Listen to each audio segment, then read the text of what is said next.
the hand in the group photo. So, a couple I know, Americans like me, decided to do one of those double-decker sightseeing tours in Edinburgh, Scotland.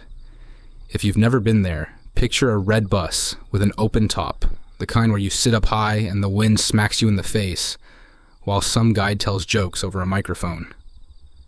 It's the kind of touristy thing you swear you'll never do, but you always end up doing anyway.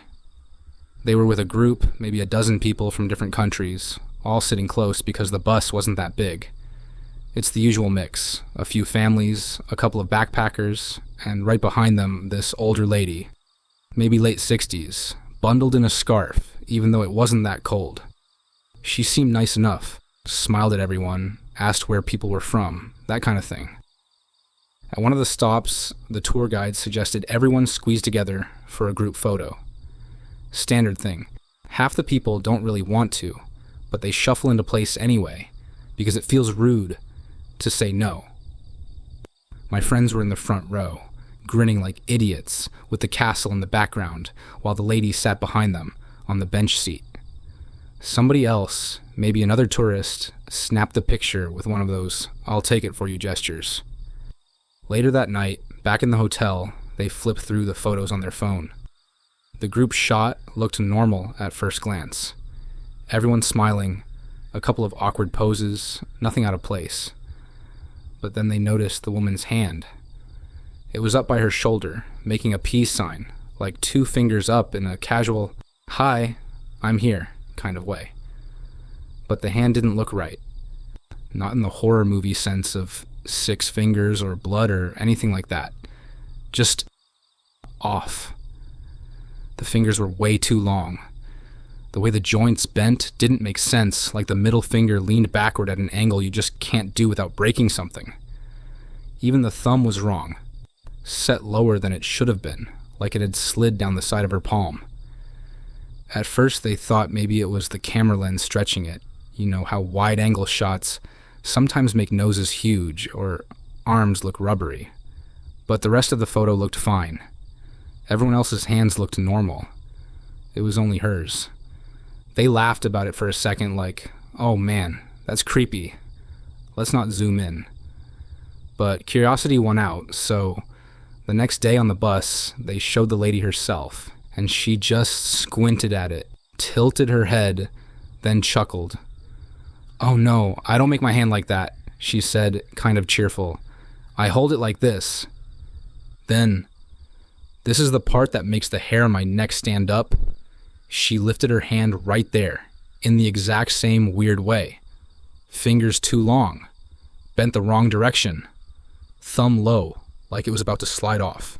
Not straining, not grimacing, not like she was forcing it.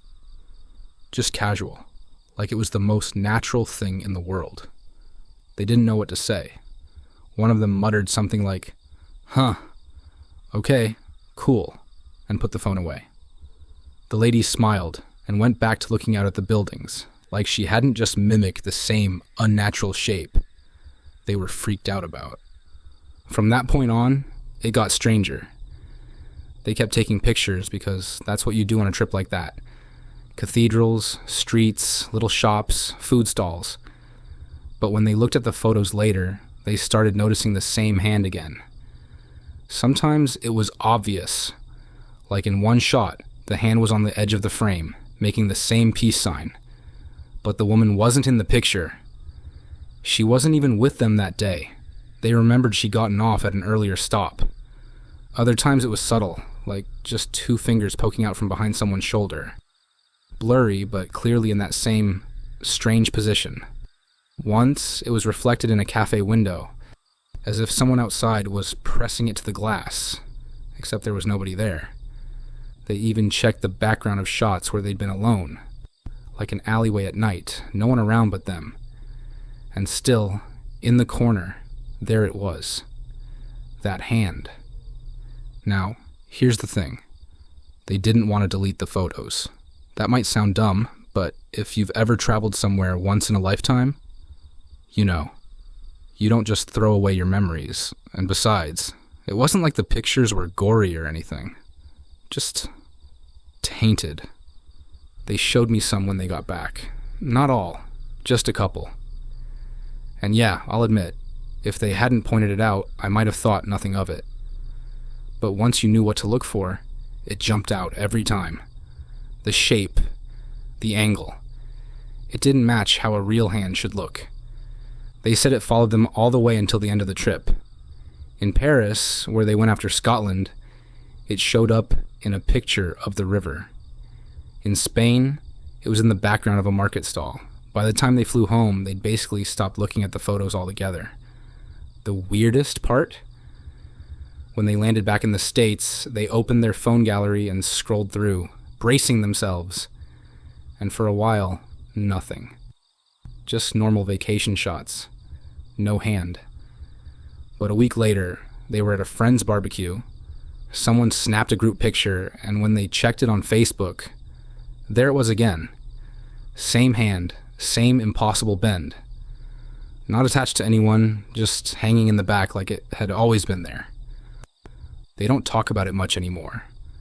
I think they're scared that giving it attention makes it worse, like feeding it. But the last time I asked, one of them said quietly, "Every photo we take, we check. And most are fine. But every so often, it shows up again. Just to remind us it hasn't left." I don't know what to tell you. I've seen enough to believe them. And I'll be honest, I haven't taken many group photos since. Because once you notice something like that, you start looking at every background, every reflection, every little corner of the frame. And sooner or later, you'll catch something staring back.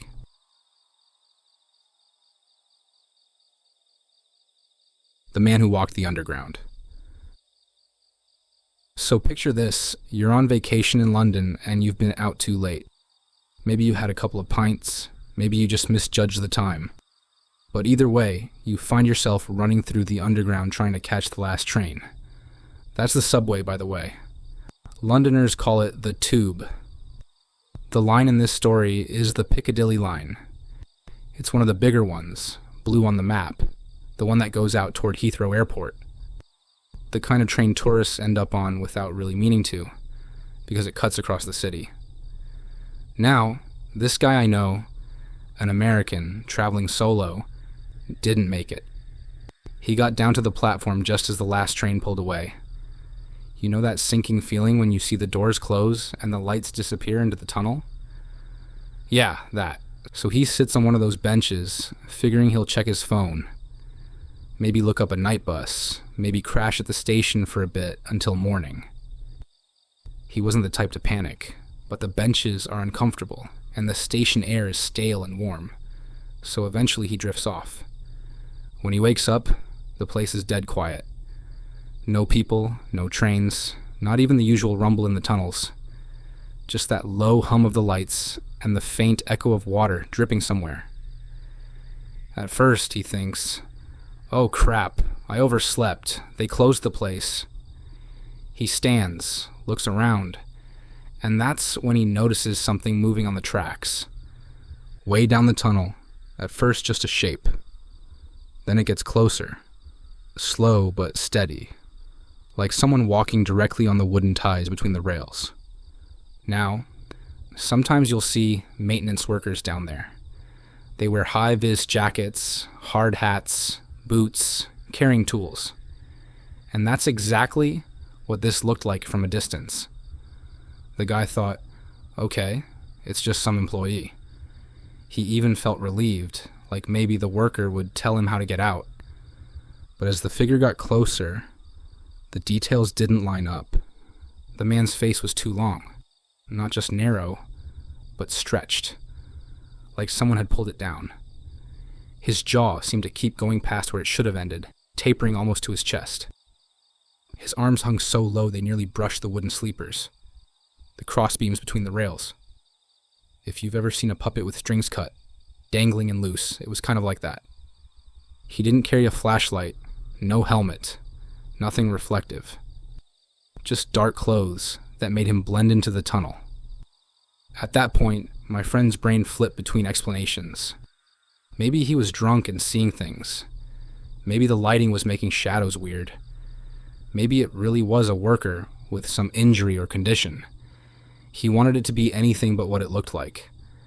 Then, before he could decide whether to shout or back away, someone else appeared. A real station employee, in uniform, popped out from one of the service doors on the platform. He looked alarmed, not casual, not annoyed. Alarmed.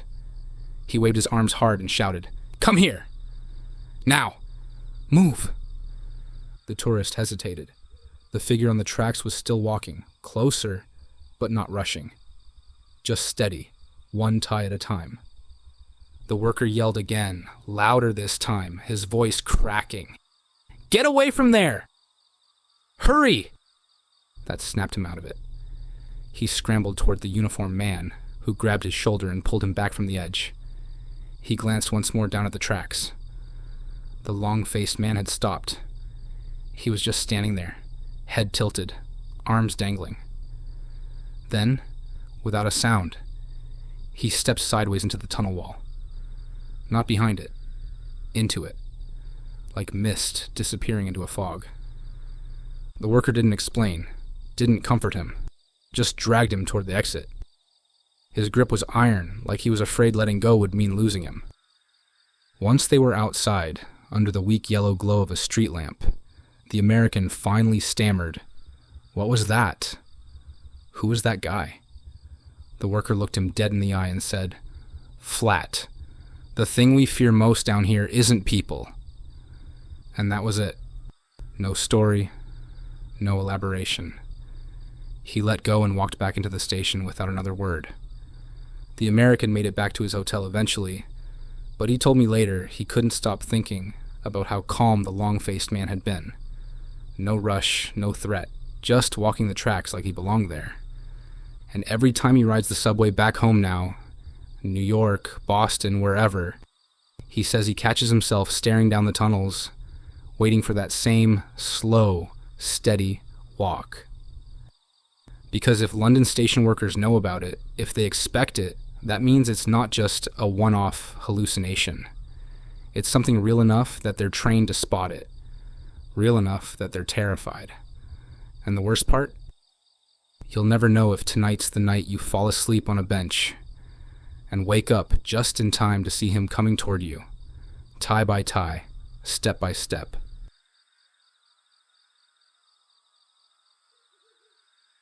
The note under the teapot. So, I had this friend, an American girl doing a study abroad semester at Cambridge. And if you don't know, Cambridge isn't one school. It's a bunch of old colleges that all look like they came out of a Harry Potter movie. She was staying in one of those student dorms, sharing a flat with other students. The kitchen was a communal one, which meant everybody left their junk there. Half-empty cereal boxes, mugs nobody washed, and this old teapot that just kind of lived on the counter like a mascot. One morning, she went in to make coffee. Yes, coffee, because she wasn't really a tea person, and noticed something weird. Under the teapot, like someone had deliberately tucked it there, was a folded piece of paper. She pulled it out and saw a message, written in neat but kind of old-fashioned handwriting. "Thank you for not screaming last night." At first she laughed. She thought, okay, some British humor thing. Maybe one of her flatmates heard her stumbling in late and decided to be sarcastic. Or maybe it was some reference she just didn't get. She showed it to one of the guys later, and he shrugged and said, "Weird, but probably a joke." She tossed the note in the trash. The next morning she went into the kitchen again. Same teapot, same spot. But now there was a new note. Same handwriting, same folded style. She opened it, and this one said, "Don't worry, I'll scream for both of us next time." That hit different. She stared at it for a long time, waiting for the punchline. None came. She showed it to her roommate this time, and the roommate got pale. Swore it wasn't her. Swore it wasn't anyone she knew.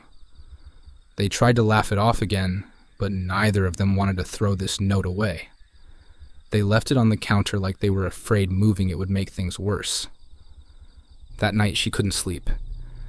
The dorm was quiet, the way those old stone buildings get, like the walls swallow sound. Around 2 a.m, she heard it, a faint voice coming from the stairwell. It wasn't loud, more like a muffled cry. A woman's voice, dragging out one wordless sound. Not playful, not like somebody drunk, just raw. She sat up, listening hard.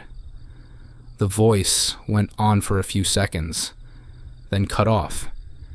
She wanted to convince herself it was a drunk student outside, but she couldn't shake the way the note had promised. I'll scream for both of us next time. And in the morning, when she walked into the kitchen, the teapot had been moved a few inches to the side. She didn't check underneath.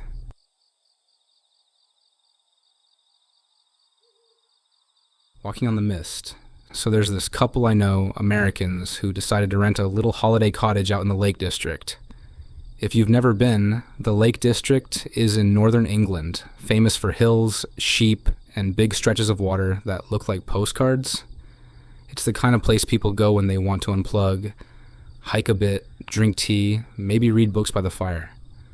The cottage was right by one of the lakes, not a huge mansion, just a stone house, with creaky floors, low ceilings, and a little dock where you could sit and watch the water. They were excited about a quiet break.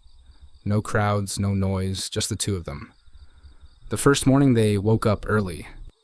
The window in their bedroom looked straight out across the lake. A thin layer of mist hung over the water, glowing faintly in the gray light. It looked magical, almost like a painting. They sat there together, just watching it, enjoying how calm everything felt. But then, exactly at 5 a.m., like right on the dot, they saw something strange. The mist rippled.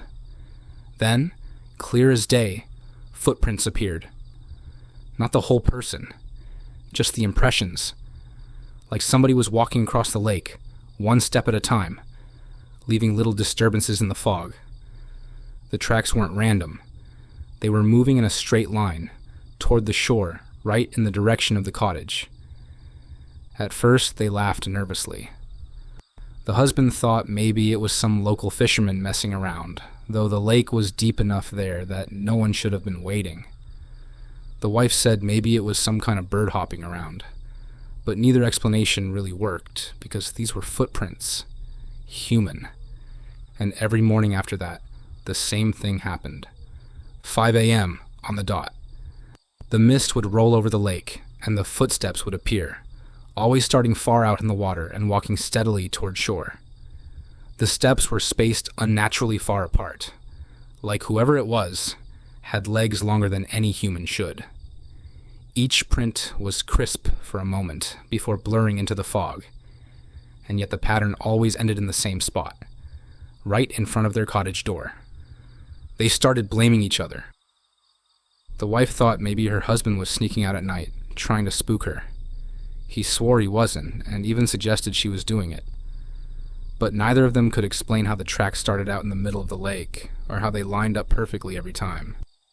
They tried staying up together to watch. They brewed coffee, set alarms, sat by the window like kids waiting for Santa. And sure enough, at 5 a.m., the footprints came. Step, step, step. Emerging from the mist, impossibly long strides, heading toward them. But no person. That's what made it worse. If it had been some prankster, at least there'd be a body attached. This was just absence. A path being made by something invisible. They stopped sleeping well. By the third or fourth night, both were on edge. They'd wake up before the alarm, hearts racing, waiting for the sound of the steps that never came. Because it was only the prints, silent but deliberate. One morning, the husband finally said, "Let's just open the door when it stops. Let's prove it's nothing." But when the steps reached the end and stopped at the doorstep, neither of them moved. They just stared at the wood, waiting for a knock that never came. Eventually, the mist burned off, and they tried to act like it hadn't happened. And then came the morning that broke them. They woke up late, exhausted from barely sleeping. Sunlight was already streaming in through the curtains. The wife padded into the kitchen, still groggy, and froze. Right inside the front door, on the wooden floorboards, was a single wet footprint. Not a pair, not muddy boots. Just one, bare, soaked, planted flat as if someone had stepped in from outside. She called her husband over. They stared at it for a long time. No trail leading away, no second step. Just that one mark darkening the wood. They didn't wait around after that. Bags got packed in record time. They left the key on the counter, locked the cottage behind them, and drove away without looking back at the lake. Later, when they told me about it, they admitted something. Neither of them ever checked if the footprint matched their own size. They didn't want to know if it was smaller or larger or exactly the same, because whatever was walking across that mist every morning hadn't stopped at the door. It had finally come inside.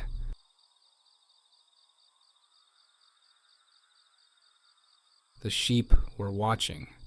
So I've got this story from a guy I know. He's American like me, but he spent a holiday out in the English countryside, specifically the Cotswolds. If you've never heard of it, imagine rolling green hills, stone cottages that look like postcards, and more sheep than people. It's the kind of place where you hear birds, maybe a tractor in the distance, and not much else. He was staying at a friend's family home out there. Old farmhouse, creaky stairs, drafty windows, the works.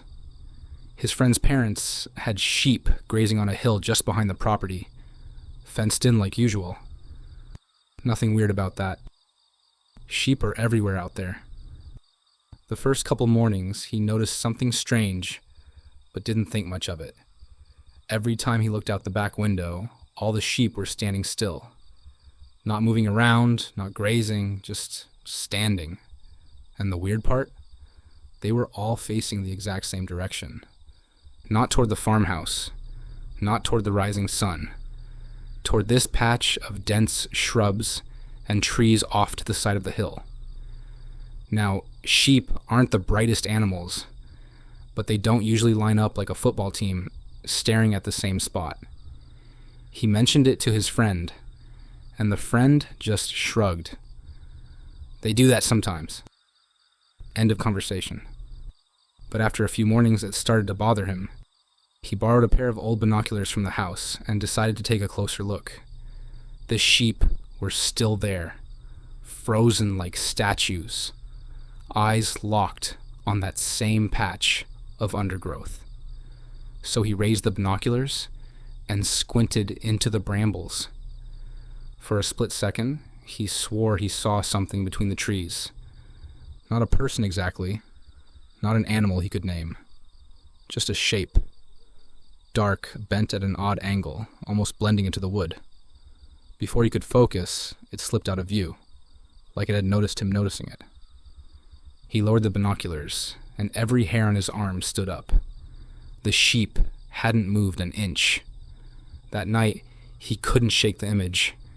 It got worse when he went out after dinner and saw the sheep again. But this time, they weren't on the hill.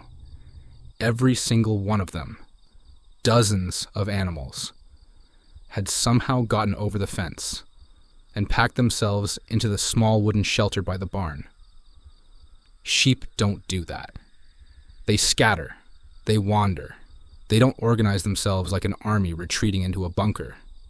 He told his friend, and the friend laughed nervously, probably just spooked by a fox. But he knew that wasn't it. Sheep don't jump fences and cram into a shed because of a fox. He barely slept that night. Kept thinking about the binoculars, about that blur in the trees. In the morning, he went out with his friend to check the hill.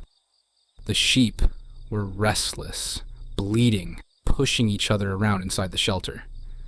None of them wanted to leave. The friend walked ahead, trying to coax them out. That's when the American saw it. Hanging in the brambles, just where the sheep had been staring for days, was a skull. A sheep's skull, to be exact. It wasn't lying on the ground. It wasn't left from some old carcass. It was hanging upside down, suspended from the branches like someone had tied it there. Except there was no rope, no wire, just wedged in the tangle of branches, jaw hanging open. The friend went pale. Neither of them touched it.